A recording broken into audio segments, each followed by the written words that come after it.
Hey, good morning. Just on my way into work, and I thought I would talk a little bit about mindset. And this is one of the things that I can help with, and I can talk to people about, but I can't fix it for you. It's part of your inner psyche. It's part of what determines what kind of success you're going to have under, a program, my program, anybody's program. I could teach you all the particular things you need to know about things like magnesium and your ferritin levels and your serotonin levels, and fixing your leaky gut and helping your thyroid and doing all of those things. But the mindset determines how well you implement, and also what type of results you get and how resilient you are. So about 20 years ago, I saw my first fibromyalgia patient.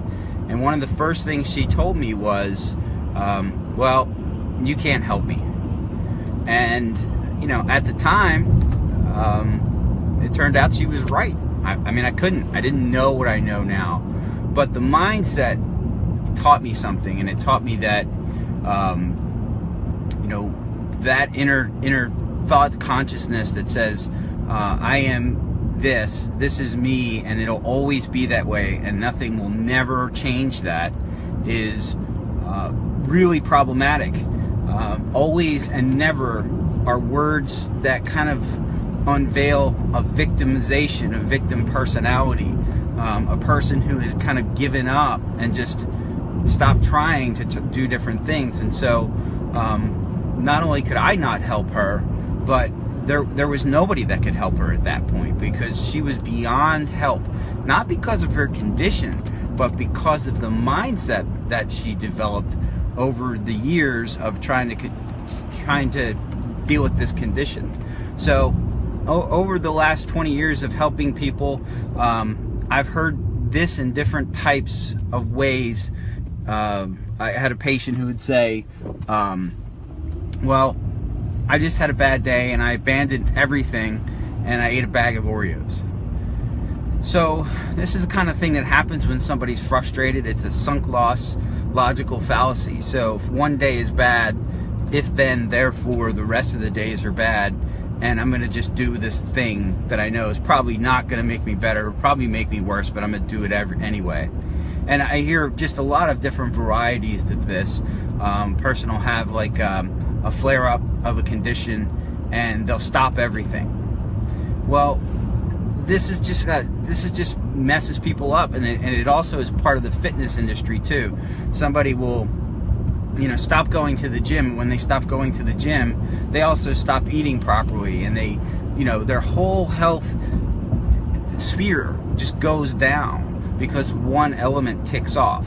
And so you can't allow yourself to do that. Even when I counsel people about other health issues, I say, okay, you did one thing bad, you're forgiven.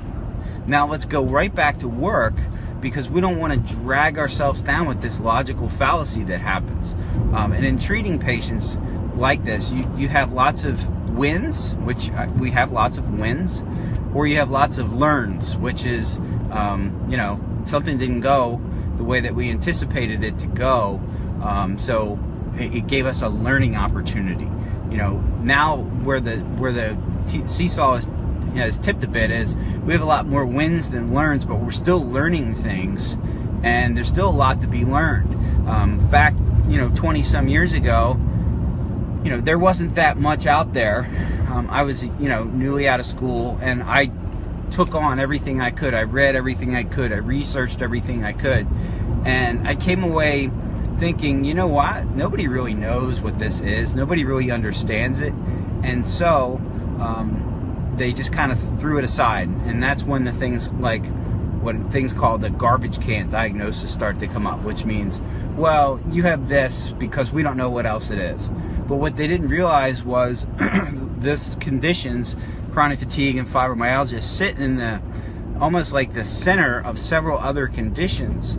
Problems with your thyroid, problems with anemia of some sort, low cell magnesium levels, leaky gut, and or irritable bowel, and all these other symptoms that go with they come together to form these conditions.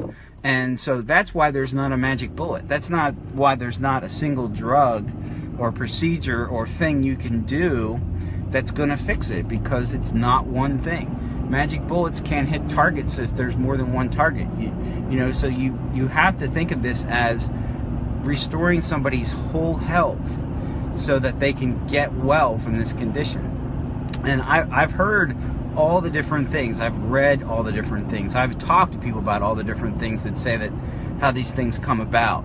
For example, somebody might be in a car accident and hurt themselves and they spiral down, or they get sick with a flu or bad cold or some type of infection and they spiral down, or they go through some type of life event, a death of a loved one, a divorce, any of these things, and they all have these dramatic effects on your body and your physiology, because all of these things, your emotional self, your physical self, your chemical self, they're all related.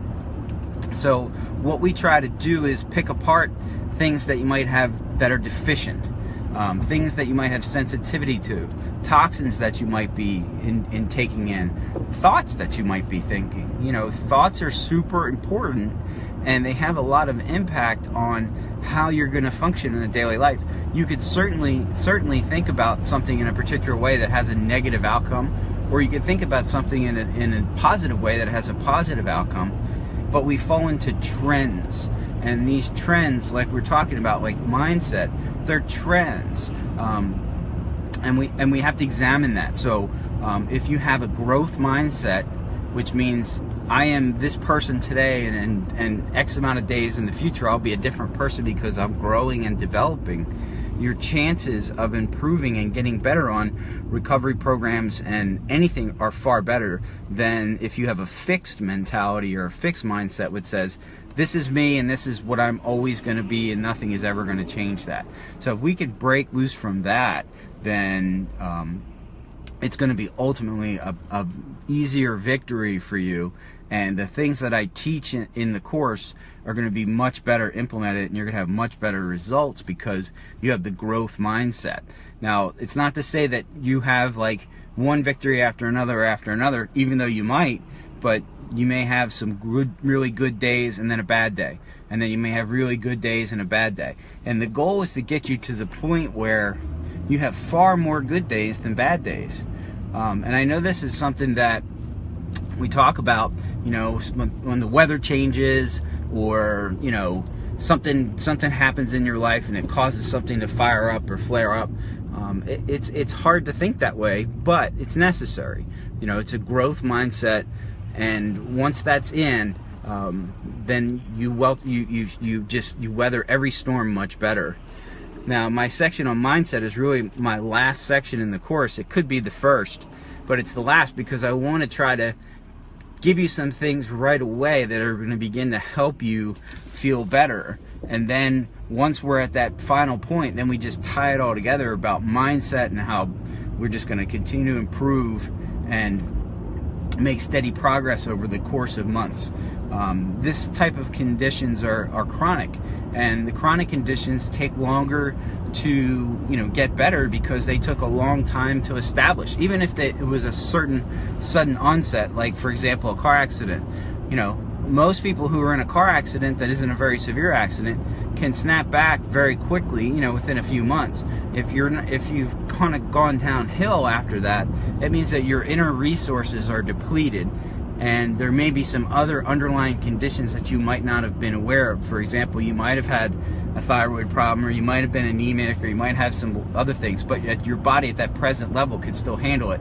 Then you add a trauma in, or you add toxins, or a lot of big emotional events, and it just kind of flips the switch, and then you develop this sickness state. So we need to overcome the sickness state, and that happens by a course of wins over a period of time. And then once that's established, then you can really start to make real progress and get back to getting the life that you're used to having, and getting back to things that you want to do that right now you might be limited on. So I hope this helps. Mindset is very important, and it'll be something that we talk about throughout the course the whole recovery program, but also on future Facebook Lives and other videos.